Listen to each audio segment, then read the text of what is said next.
It's almost become a fashion statement to talk about Kundalini or Kundalini awakening or Kundalini rising.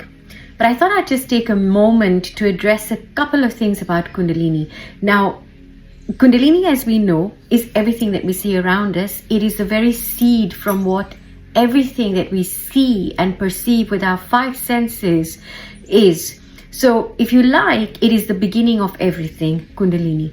But the word itself, Kundalini, is when it is coiled 3.5 times inside of us as a microcosmic, individuate sense of the macrocosm self.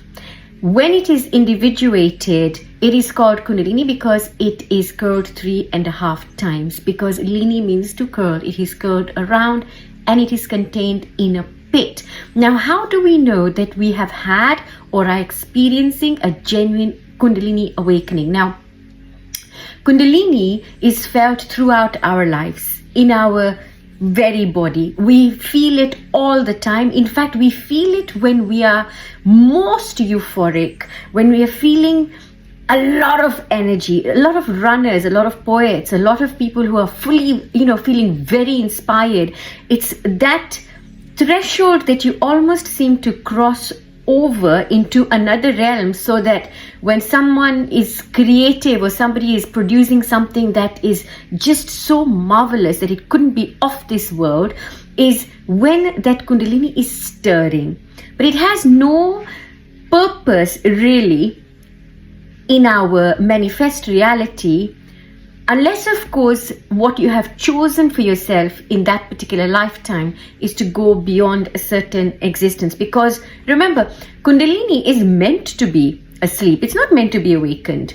It's not actually meant to burst forth open unless what you have meted out for you is a completely different life.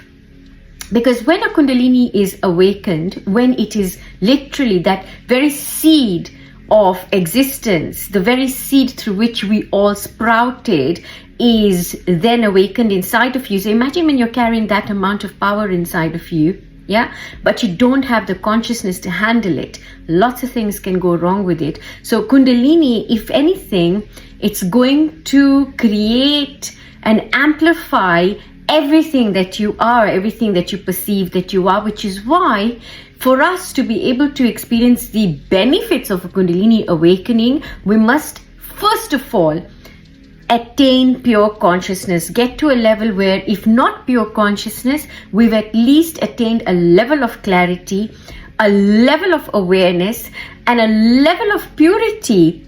That means we are very, very aware of where we are in relation to everything that is there.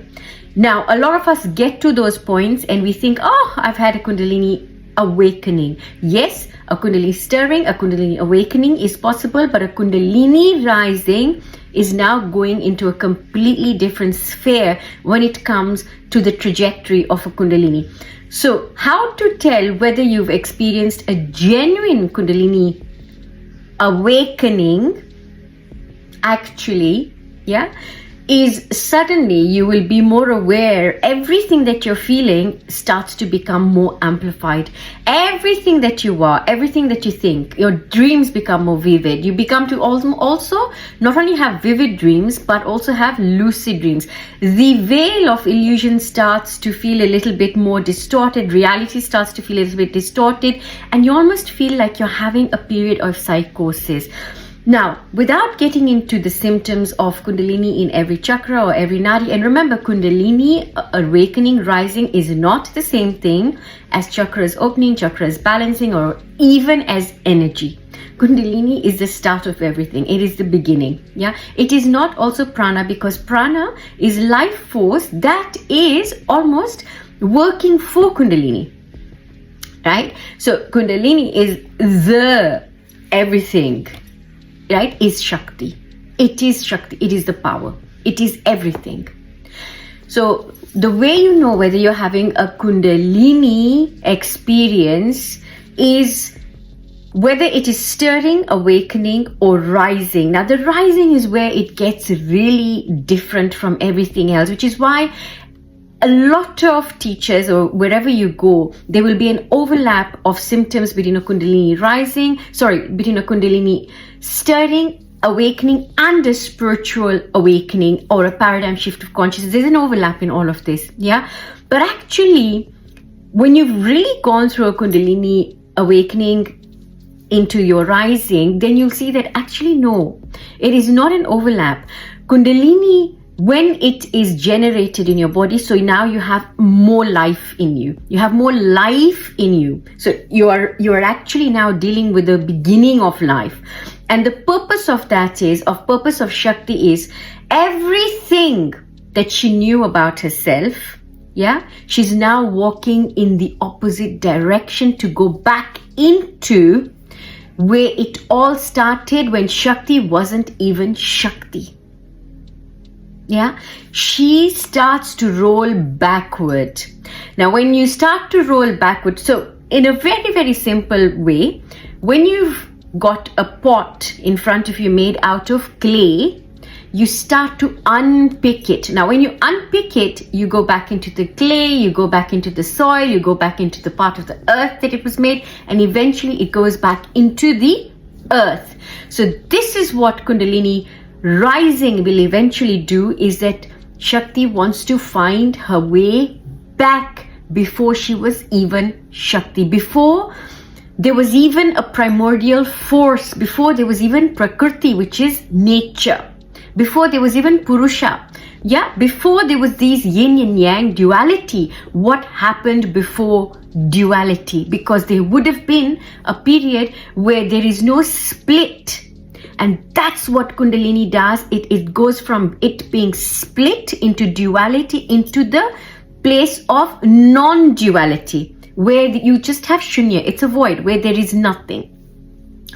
Now, when you want to know, have I had a genuine Kundalini, or am I just experiencing my chakras opening, and am I just experiencing a Kundalini stirring? A Kundalini stirring and chakras opening are very, very similar, except what a Kundalini stirring is going to do, it's just going to give you that extra life force.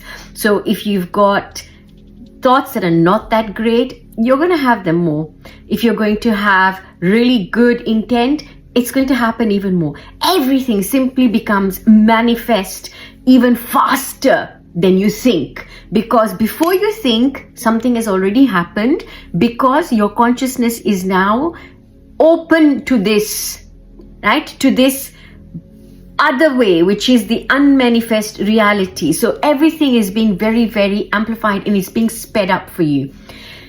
When you have a Kundalini rising, folks, now Kundalini rising is going to give you a completely different experience. Now, Kundalini rising will simply not happen without the middle nadi, the Sushumna, being clear.